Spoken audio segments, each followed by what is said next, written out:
vacation guarantee. Following a string of nightmares, Carnival Cruise is now basically paying guests to set sail for 24 hours. Interested?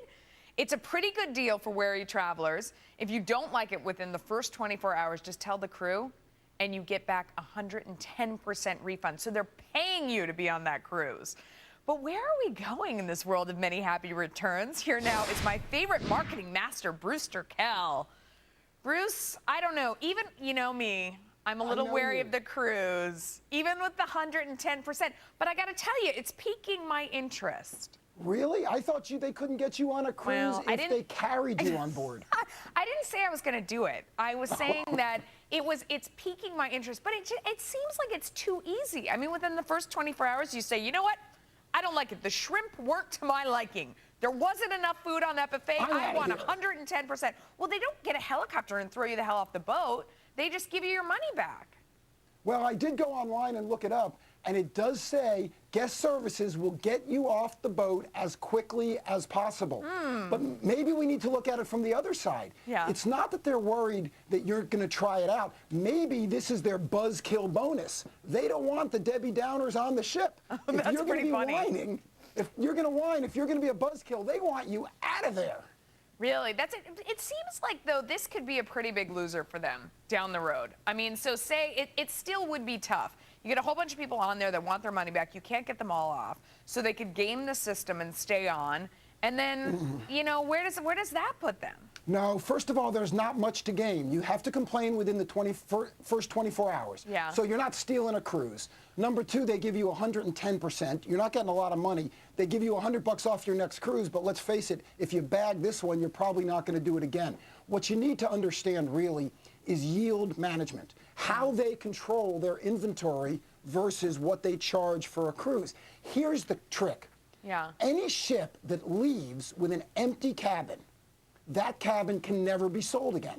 It's gone. It's like an airplane that takes off with an empty seat. Once the seat is empty, you can never sell it. So it really doesn't cost them anything to bring people like you, naysayers, if you will, on the ship. If you don't like it, they'll get you off. But if you do like it, or if you just don't want to complain, because really, what's not to like, well, they're going to keep your money. I don't know. Some of the photos I've seen, there's a little something to complain about. So go ahead. But you know, I mean, here's the other thing: is that we're coming into this age of this anybody can return anything. That this is the way to keep customers happy. There are a lot of stores that have traveled down this road, and I hear what you're saying about Carnival maybe putting the brakes on this one against people who might want to game the system. But you look at somebody like REI. There was a huge article about them in the Wall Street Journal today. They have had this policy forever, where you can return just about anything. And some of the returns have been really impressive.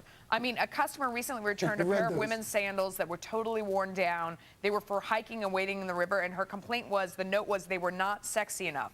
Someone else returned a 9-year-old backpack that he had taken, you know, to the tallest mountain in Yosemite National Park for hundreds of miles. He'd owned it since 2004. His complaint was that it's getting old and dirty and I don't like it anymore. They gave him a new backpack, which actually cost less, and $17 cash. He also returned the new backpack because there was another one out. I mean, can't you go too far trying to keep your customers happy? Of course you can. There's lots of companies, as you pointed out, LL Bean, Patagonia, Nordstrom's, that have very, very liberal return policies. If you think, Nordstrom's, isn't the story that they took back tires from someone and they don't even sell tires? I don't know if that's an urban myth or not. I don't know about that one, but they're another one where they have a lot of people that are problem shoppers. They come in and they buy a dress and they wear it and then they send it right back and they say, this is part of our customer service, we take it back. But I don't know, that's very expensive. But once again, it's yield management. You have to look at how much business does it bring in versus what does it ultimately cost us. Because overutilizers are expensive. The person who gets the HMO plan pays their deductible and then goes to the doctor's office every single day. But if you look at it from a ratio point of view, I mean, think how many electronics you bought and you paid extra for that extra warranty in the store. And then think how many you've returned. And my guess is how many you bought? A lot. How many you returned? Probably none. If you look at the ratio, these things make money.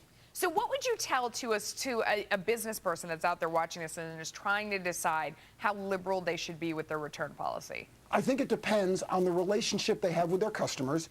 It also depends on pricing. You'll notice that a store like Patagonia or Nordstrom is not the low-cost leader. Now, Costco also takes back anything, and they go for a much lower price. But generally, consumers have to decide what they want. Do they want the best service and the most liberal return policies, or do they want the lowest prices all the time? You don't tend to get both. You get one or the other. In the case of Carnival, there's a third thing, which is they've lost the confidence of their customers, so that, as you said earlier, they have to buy it back. But it's always a trade-off. You don't get everything. You get one or you get the other.